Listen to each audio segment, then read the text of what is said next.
Teka, Tommy, ba't mo ako dinala dito? Hindi ako pwede dito. Harapin natin yun si Mama. Hindi ba nagawa mo na siyang hamunin? Magkasama tayong dalawa. Ano man ang mangyari? Nasaan si Mama? Sir Downing, sir, wala po si Madam. Umalis po siya ngayon papuntang London.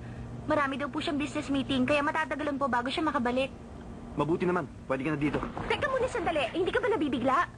Pakidala na to sa Teka muna sandali lang, pag-isipan ko muna ang lahat. Marami ako sinasabi sa iyo Mama kahapon, tapos ngayon nandito ako. Masyado ko marami sasabi.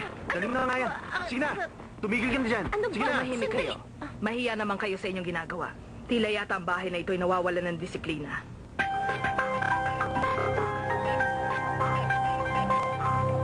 Buhay pa pala matandang to.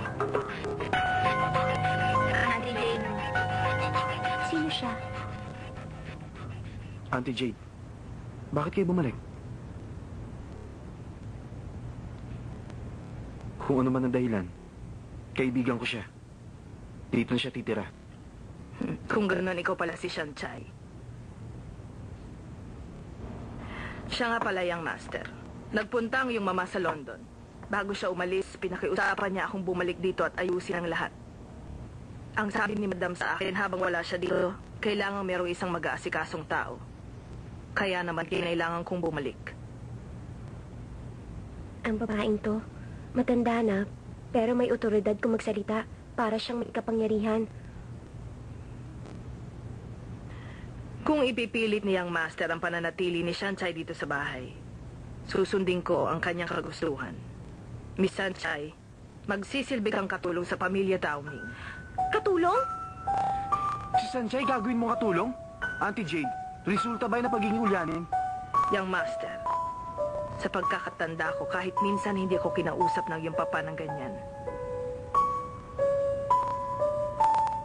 Ang mga kabataan talaga ngayon, takot humarap sa mga responsibilidad. Hanggat may isang masasandalan sa buhay na ito, hindi siya kailanman magsisika para sa kanyang sarili. Ikaw matanda ka? Kapag hindi ka tumigil, bakit hindi ako makapagpigil? Maging patas naman sana kayo. Hindi ko po sinabing dito ako titira. Nagbago na ang panahon. Hindi marunong magtrabaho ang kabataan sa ngayon. Ni hindi nyo nga yata kaya magbuhat ng isang sakong bigas o tanggapin at harapin ang hamon ng buhay. Pero, Mama, sa isang kondisyon lang. Kung dito ka, Shanchay, titira sa bahay, bakit hindi mo gamitin ang lakas ng iyong katawan? Kapalit ng pagtuloy mo dito. Bakit hindi mo gamitin ang iyong abilidad kapalit ng pananatili mo dito at pagkain? Oo, bakit hindi? Mamugil po sana akong malitin. Kung mananatili man ako dito sa bahay, tandaan niyo, hindi ako magiging pabigat. Talaga? Sigurado ka ba? Magagawa mo lahat ng aking sinabi? Oo, tama kayo. Sa pagtigil ko sa bahay na ito, pwede niyo akong bigyan ng trabaho. Tumigil na nga kayong dalawa. Hindi ako papayag gawin mo yan. Auntie Jade, tigilan niyo na yan. Tommy, sir.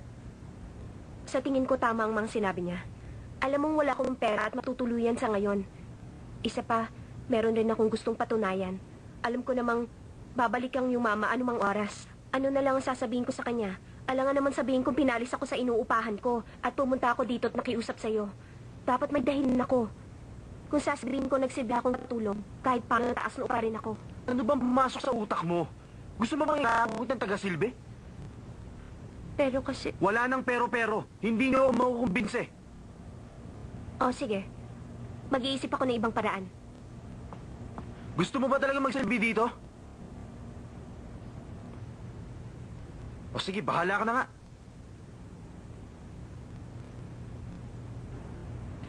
Kung ganon, Shanchay, hayaan mong ako ang magsanay sa'yo sa gawaing bahay. Napakalaki ng bahay na ito at napakarami ring dapat gawin. Kaya sa palagay ko hindi ka maiinip. At huwag mong isiping dahil sa kaibigan kaniyang master ay magiging mabait ako sa'yo. Naiintindihan mo ba? Opo. Ilakas mo, hindi kita marinig. Opo! Magaling. Mabuti kung ganon. Sumunod ka sa akin. Magpalit ka ng damit mo.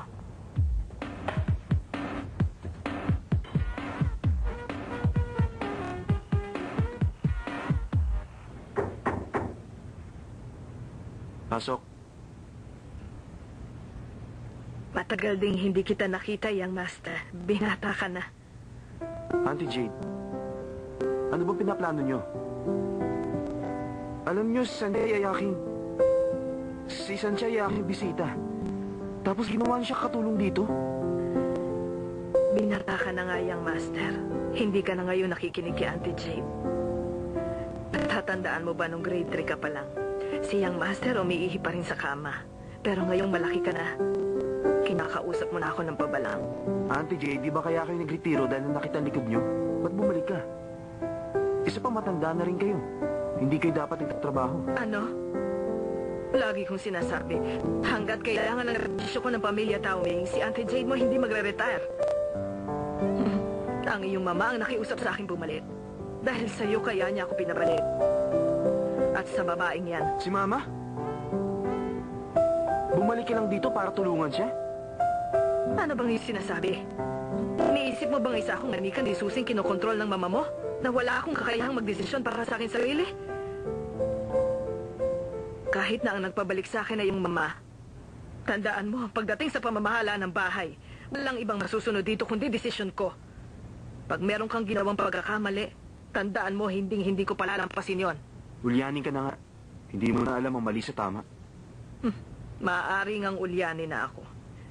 Pero sa nakita kong pag-uusap ninyo ng babaeng yun kanina, mukha yatang siya ang espesyal na babae para sa'yo. Siguro nga ako'y matandaan at ulyanin. Hindi ko alam. Nagkamali ako. Sige na. Sandali lang.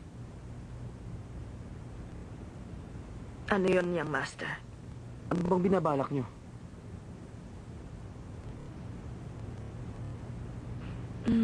Maaring matanda na ako at ulyanin. Pero ang puso ko naman ay hindi bakal. O sige.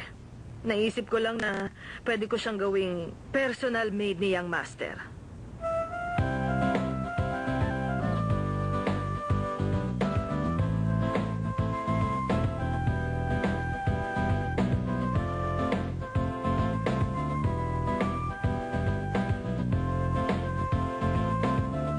Alas 5 gising ka na at bago dumating alas 6, ang entrance hall at buong sahig nito kailangang malinis na. Alas 7 nakahanda na ang agahan. At ikaw naman, pagkatapos sa eskwela wala kang ibang pupuntahan, hindi pwede ang lakwatsa. Bumalik ka dito at ituloy ang trabaho, naiintindihan mo ba? Bilang katulong sa bahay, bawal ang lihim dito. Ganyan ang tamang pagsisilbi sa mga amo. At nakapag-desisyon na akong gawin kang personal maid ni yang master. Ako ang batas sa pamamahay na ito. Makinig ka simula bukas. Ikaw na ang magiging tagagising niya tuwing umaga at ikaw ang mag-aasikaso hanggang sa matulog siya sa gabi. Ngayon, gisingin mo na siyang master. Bilisan mo na dahil baka mahuli siya sa eskwelahan. Isang kalokohan. Siya daw ang batas sa bahay nito.